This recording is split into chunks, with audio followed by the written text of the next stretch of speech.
प्रिय विद्यार्थियों, education planet channel Lahore पर आपका स्वागत है।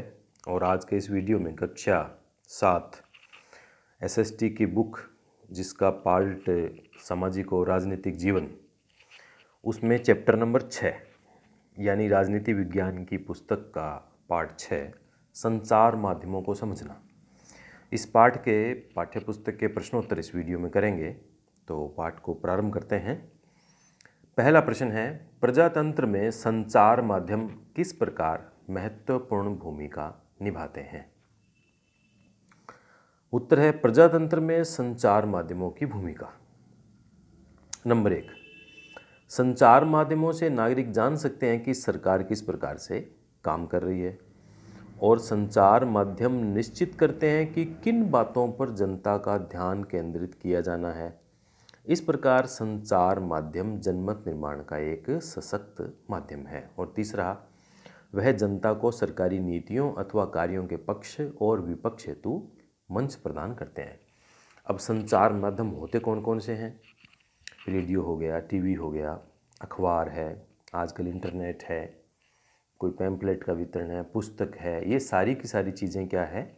एक प्रकार से संचार माध्यम है, यानी कि जो कि विचारों का संचार करने का माध्यम है। संचार का मतलब होता है एक स्थान से दूसरे स्थान तक पहुंचाना। प्रश्न नंबर 2 है, क्या आप इस रेखा चित्र को कोई एक शीर्षक दे सकते हैं? इस रेखा चित्र से आप संचार माध्यम और बड़े व्यापार के परस्पर संबंध के बारे में आप क्या समझ पा रहे हैं? देखिए, चित्र को देख लेते हैं पहले। तो इसकी हेडिंग है बड़े व्यापारिक प्रतिष्ठान। कुछ रेडियो, टीवी, समाचार पत्र के मालिक है, कुछ बड़े व्यापारिक प्रतिष्ठान, और अपने उत्पादों का विज्ञापन देते हैं, और लोग संचार माध्यमों में देखकर उत्पाद खरीदते हैं, तो पैसा वापस उन्हीं व्यापारियों और प्रतिष्ठानों को जाता है। और इसके बाद में ये संचार माध्यम है, पाठक, दर्शक, श्रोता, विज्ञापन से उत्पादों को बढ़ावा मिलता है। विज्ञापन का ही ज़माना होता है, किसी विज्ञापन, किसी वस्तु का बार बार विज्ञापन आता है तो फिर उसको लेने का मन कर जाता है। और कहते हैं ना कि यदि एक झूठ को भी यदि 100 बार बोला जाए तो फिर वो सच लगने लग जाता है। किसी वस्तु के विज्ञापन में बार बार एक ही बात को कहा जाता है, चाहे वो बात सच हो या नहीं हो, लेकिन बार बार हम सुनते हैं तो हम उसको सच मान लेते हैं। तो ये विज्ञापन के कारण से इसका बहुत फर्क पड़ता है। तो इसका उत्तर होगा शीर्षक, संचार के माध्यम से व्यापार, संचार के माध्यम से उद्यमी अपने उत्पाद को बेचते हैं। किसी भी नए उत्पाद को, यानी किसी भी नए प्रोडक्ट को बाजार में बेचने के लिए उत्पादों को विज्ञापन का सहारा लेना पड़ता है। विज्ञापन देखकर ही उपभोक्ता वस्तुओं खरीदते हैं, जिससे उत्पादों की, वस्तुओं की बिक्री बढ़ जाती है, जिससे उत्पादक अधिक धन बटोरते हैं। इस प्रकार उद्यमी संचार के माध्यम से साधारण दर्शक, श्रोता, पाठक वर्ग को मानसिक एवं आर्थिक रूप से अपने हितों के लिए शोषित करते हैं, क्योंकि वो बार बार उसको मजबूर कर देते हैं एक ही चीज़ को बार बार दिखा दिखा के। फिर जो दर्शक है, श्रोता है, पाठक है, वो उसके लिए एक प्रकार से तैयार हो जाता है और उसके हितों का शोषण हो जाता है। प्रश्न 3 है, आप पढ़ चुके हैं कि संचार माध्यम किस प्रकार एजेंडा बनाते हैं। इनका प्रजातंत्र में क्या प्रभाव पड़ता है? अपने विचारों के पक्ष में 2 उदाहरण दीजिए। बहुत ही अच्छा प्रश्न है, ध्यान से इसका उत्तर आप सुनिएगा। संचार माध्यम अधिक से अधिक लोगों को अपनी ओर आकर्षित करने के लिए भिन्न भिन्न प्रकार के एजेंडा बनाते हैं। एजेंडा यानी पहले से ही तय कोई ऐसा कार्यक्रम होता है जिसका उद्देश्य पहले से तय होता है कि इस कार्यक्रम से हमें लोगों को इस ओर मोड़ना है, इस प्रकार का जनमत बनाना है, तो ये एजेंडा हो गया।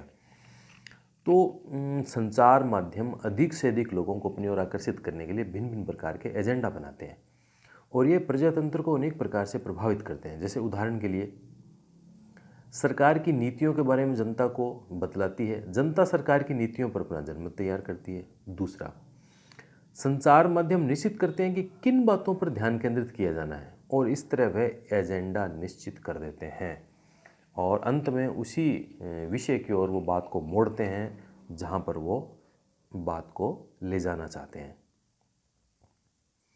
प्रश्न 4 है, कक्षा परियोजना के रूप में समाचारों में से कोई एक शीर्षक चुनकर उस पर ध्यान केंद्रित कीजिए और अन्य समाचार पत्रों में से उससे संबंधित विवरण छांटिए। दूरदर्शन समाचार पर भी इस विषय पर प्रसारित सामग्री देखिए। 2 समाचार पत्रों के विवरण की तुलना करके उनमें समानता और भिन्नता की रिपोर्ट लिखिए। निम्नलिखित प्रश्न पूछना सहायक हो सकता है। इस लेख में क्या जानकारी दी जा रही है, कौन सी जानकारी इसमें छोड़ दी गई है, यह लेख किसके दृष्टिकोण को ध्यान में रखकर लिखा गया है और किसके दृष्टिकोण को छोड़ दिया गया है और क्यों। उत्तर है इसका शीर्षक, प्रदूषण के कारण कारखानों पर वज्रपात। इस संदर्भ में 2 समाचार पत्रों की रिपोर्ट नीचे दी गई है, देखिए आप। एक है न्यूज़ ऑफ इंडिया की रिपोर्ट।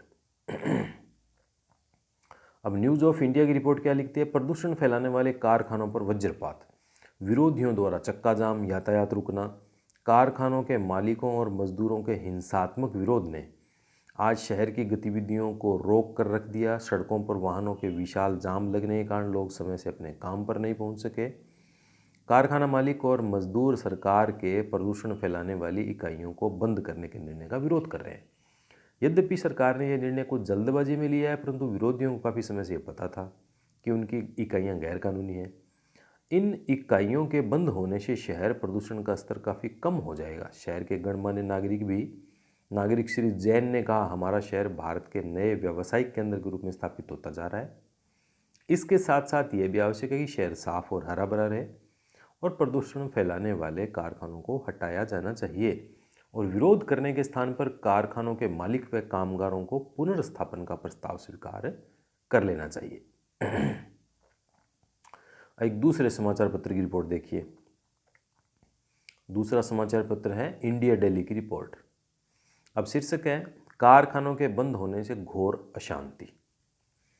शहर के आवासीय क्षेत्र में 1 लाख कारखानों का बंद होना एक गंभीर समस्या का रूप ले सकता है। सोमवार को हजारों कारखाना मालिक व कामगार कारखाना बंदी पर अपना कड़ा विरोध जताने के लिए सड़कों पर उतर आए।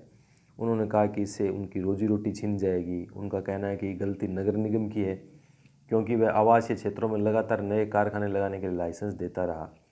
उन्होंने यह भी कहा कि उनके पुनर्स्थापना के लिए पर्याप्त प्रयत्न नहीं किए गए। कारखाना के मालिकों व मजदूरों ने कारखाने बंद करवाने के विरोध में शहर में 1 दिन का बंद प्रस्तावित किया। एक कारखाने के मालिक श्री शर्मा ने कहा, सरकार कहती है कि उसने हमारे पुनर्स्थापन के लिए बहुत कार्य किया, लेकिन जिस प्रकार के क्षेत्र वह हमें दे रही है वहाँ किसी प्रकार की सुविधाएं नहीं है और पिछले 5 वर्षों में वहाँ कोई विकास कार्य भी नहीं हुआ है। अब नीचे देखिए, इस लेख में प्रदूषण के कारण 1 लाख कारखानों के बंद होने से कारखानों के मालिकों और मजदूरों के विरोध से संबंधित एक रिपोर्ट दी गई है। न्यूज़ ऑफ इंडिया ने कारखानों से फैलने वाले प्रदूषण के दुष्परिणामों के बारे में व्याख्या नहीं की, जबकि इंडिया डेली की रिपोर्ट में कारखानों और मजदूरों का विरोध करना कितना उचित है तथा नगर निगम द्वारा कारखानों को कितना सुविधा दिया गया और क्या क्या कमी रहेगी इसके बारे में नहीं बताया गया।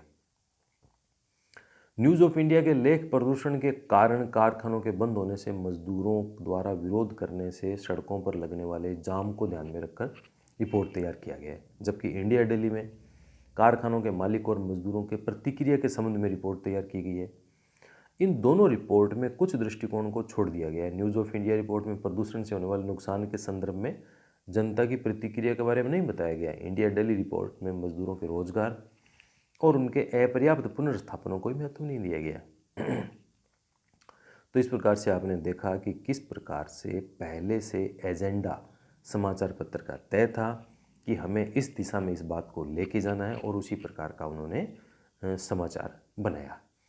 तो ये संचार माध्यमों को समझना, इस पाठ के पाठ्य पुस्तक के प्रश्नोत्तर हमने इसमें किए हैं और नेक्स्ट वीडियो में हम अगले पाठ के प्रश्नोत्तरों के साथ फिर आपसे मिलेंगे।